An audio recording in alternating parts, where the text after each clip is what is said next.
Coming up on DITV, we bring you all the latest political news, both in the university and in the state capitol. And later we'll show you how one UI group had one festive fiesta. We have all you need to know about Iowa's matchup with number 11 Indiana. And we'll give you our predictions for Iowa's first Big Ten series. Rainy, windy, and cloudy. Find out more in weather. All that more coming your way. Don't change that channel. DITV starts right now.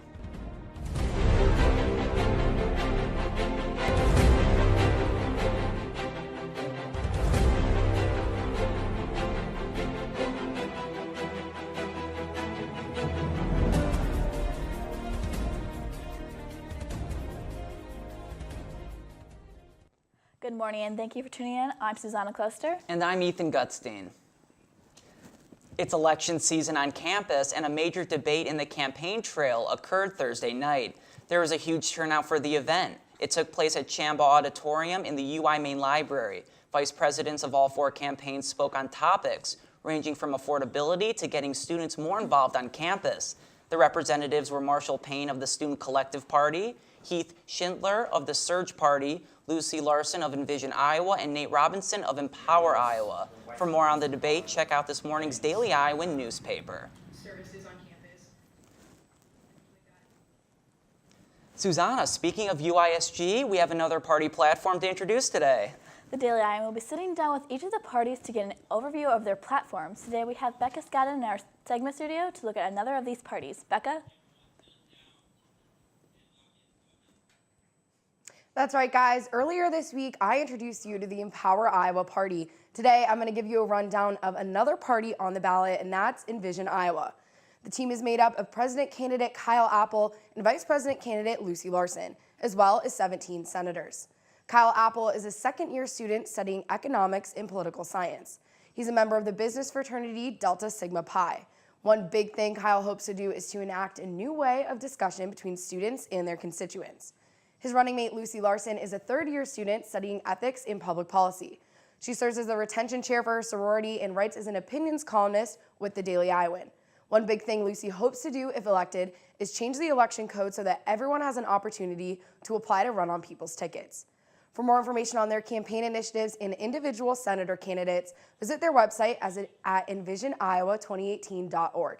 And don't forget to stick with DITV as we bring you more information on the other two parties. Guys, back to you at the desk. Thanks, Becca. While the group has established itself in this election season, it has also established itself as a source of controversy. Thursday, we reported on the party's would-be president, Kyle Apple.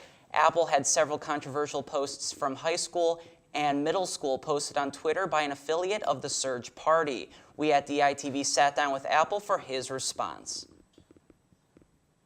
Now I'm dealing with the consequences of my actions, and I understand that I have to take personal responsibility for it. But part of that to me is genuinely apologizing and trying to mend the relationships that I've broken because of that statement. The tweet has since been deleted. Currently, the Envision Party is filing an official complaint toward the Surge Party for violating the no smearing bylaws of the election. Political tension is also high in our state capital, specifically funding for public universities. DITV News reporter Brian Cullen has more. Budget cuts on education has been a hot topic recently between Democrats and Republicans at the Iowa State Legislature. There has been an ongoing battle by each party on whether or not Iowa universities should receive more funding to lower the student debt crisis and create a comfort zone for students to learn. One side is opposing budget cuts and the other side isn't. Here's what some of Republicans, Democrats had to say about the budget cuts on education. Less investment in both healthcare and education, which affects you all because you end up paying for it in tuitions or higher loans and student debt. And I don't think that's the kind of Iowa that people expect. Provide funding, some level of funding to our universities. That's great. But when budget times are tough, and they are, our economy has not fully rebounded yet. I think it's shown signs of that, but it's still going to be another year or two before we're back to a robust economy. Both parties held meetings regarding the issue. Hopefully an agreement can be reached so students won't have to go through another obstacle to obtain a college degree. Reporting from the Iowa State Legislature, I'm Brian Cullen, and you're watching DITV News. Well, Ethan, it's looking like spring is here, but it's not really looking like it too much. Exactly, Susanna. I really hope it warms up. Let's toss it over to John in the weather studio with hopefully some good news about this week's weather. John? Thanks, guys. It's the end of the first week back from spring break, and I hope those of you who are lucky enough to find some sun outside of Iowa City over break enjoyed it, because the upcoming forecast is not looking the greatest, but we have had worse, and who can really complain? It's the end of the week. This afternoon, we will see occasional showers with a high temperature of 50 degrees. Tonight, you'll experience rain and wind with a low temperature of 34 degrees. Let's take a look at our upcoming forecast. Now, for those of you who love the winter holidays, I have some good news. Tomorrow, we're expected to get some snow, so get out and make some snow angels. Tomorrow's afternoon high will be 37 degrees with a low of 25 overnight. On Sunday, you will see partly cloudy skies with afternoon highs in the lower 40s, so it looks like the snow won't be here for long. Sunday will have an overnight low temperature in the lower 30s. Thunderstorms on Monday with afternoon highs in the lower 50s and at night, lows in the upper 40s. On Tuesday, I expect more thunderstorms with afternoon high temperatures in the mid-50s and overnight lows in the mid-30s. Finally, on Wednesday, you will see mostly sunny skies with a warm afternoon temperature capping off at around the 59-degree mark. Wednesday night, expect lows in the mid-30s. Well, maybe not quite the post-spring break forecast we would have hoped for, but the springtime weather we want is on its way soon, and I'm pretty excited. That's all I have for your upcoming weather. Guys, back to you. Thursday, a mock quinceanera was held in the IMU with efforts to promote alcohol alternative activities on campus. DITV reporter Jacob Gunther has the story. At the IMU, students gathered in the main lounge for a mock quinceanera, an event organized by CAB and ALMA as an alcohol alternative for students on campus. The events not only serve delicious food, but as well as culturally sound music and ceremonial traditions of an actual quinceanera. Our biggest thing probably is the traditions part of our event, and that's where they're going to be the traditional entrance and the traditional waltz, and then the changing of the shoes, the changing, and then the crowning, as well as the rings as well. Hopefully it will become a regular thing in the future, but we're just trying to see how this goes. And go it did, as this event went from what was a fun and joyful festival to what can only be described as a totally boss dance party, proving that there are more than just one way to celebrate a Thursday night in Iowa City. Reporting from the Iowa Memorial Union, this is Jacob Gunther, DITV News. Susanna, can you believe it's baseball season? Yeah, it doesn't really look or feel like baseball season outside, but Mary-Kate and Zach will tell us more about what's going on in sports. Thanks, guys. Welcome into our Hawkeye Baseball pregame show. Once again, I'm Mary-Kate Harry, and joining me is the voice of Iowa Baseball, Zach Mackey. Thanks for being here, Zach.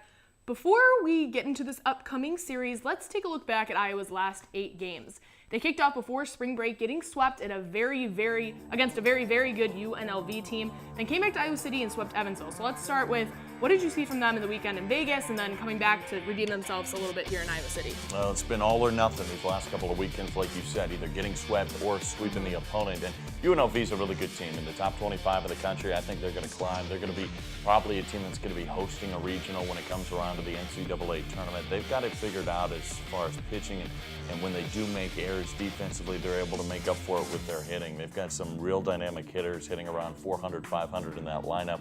So they've been really good. It was nice to see then last weekend Iowa was able to get that run support against Evansville. They put up some big numbers. They battled in that Sunday game to go ahead and get their first sweep of an opponent all season long. And kind of a nice momentum shift now coming into a big weekend. And then you get into those midweek series here, and it was rough. You know, you come into that loss to St. Louis, which, by the way, that is their 11th win in a row, so most wins in the NCAA right now. And then Austin Guzzo hits that walk-off 2-run home run. But, I mean, they barely took the game against Loras on Wednesday. Yeah, starting with St. Louis, not so often is it who you're playing, but when you're playing them. And St. Louis is as hot as it gets in college baseball right now. They started the year 1-7. They've won the last 11 straight, as you alluded to, with wins over Purdue, a clean sweep of them last weekend. So they were coming in on a high. It was a close game, but yet, again, it was St. Louis who was able to get that. But then you look at that Loris game, and that was one where Iowa over the years has played to the level of their talent. They got behind in that game, but I think it was indicative that they were behind, but yet still battled back and still won the game. They've been seeming to do that a lot this season. Yeah, but you know, Loris didn't play too bad too. I thought they played pretty strong.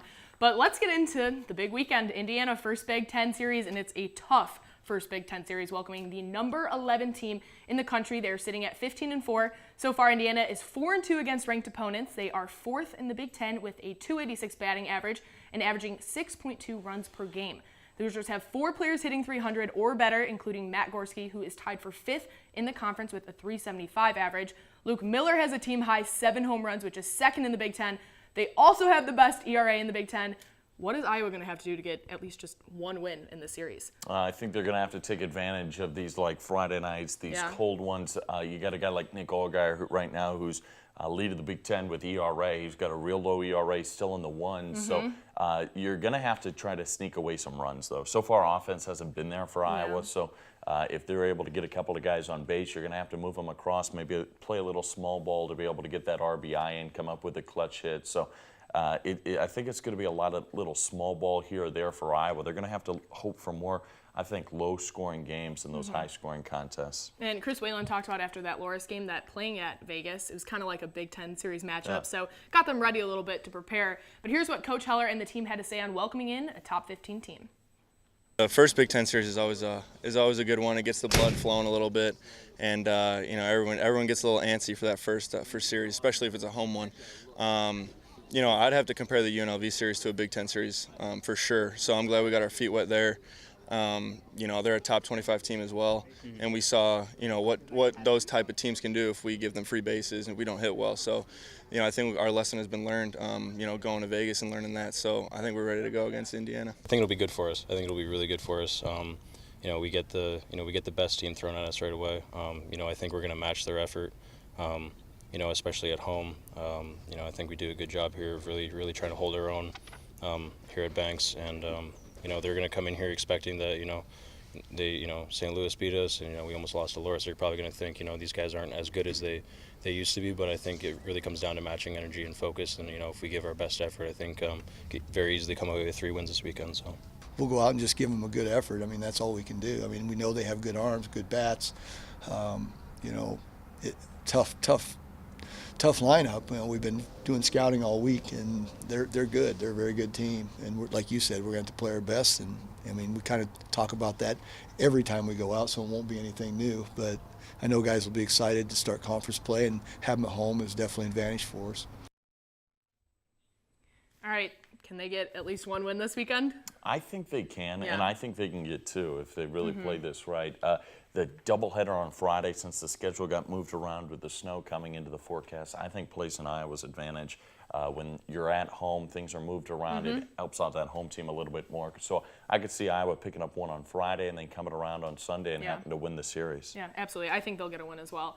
That's it for us. We have a doubleheader today. First pitch at noon. Second game will follow 30 minutes after the end of the first. Then they will be back on Sunday at Dwayne Banks at 1 p.m. You can listen to our good friend Zach on the call all weekend long on the Hawkeye Radio Network. Guys, back over to you. Each Friday, we here at DITV are proud to bring in the ICAC Animal of the Week. This is reserved for that one special animal at the Animal Care and Adoption Center who is ready to meet their new family. This week, we are bringing a big dog perfect for a family, Diesel. Diesel is a middle-aged pit bull who is brand new to Iowa City Animal Care and Adoption Center. Diesel's the perfect fit for any family. Still a puppy at heart, he loves his playtime while still appreciating time to lounge around the home. Don't let his size fool you. He loves people and is good at any home, and he's good with pets or young children. In other words, Diesel is a big sweetheart. Word is he will be adopted quickly, so for more information on Diesel and all other animals, please visit the ICAC website, call them at their phone number, or stop by to meet your new best friend. For DITV, I'm Ethan Gutstein. And I'm Susanna Kloster. Have a great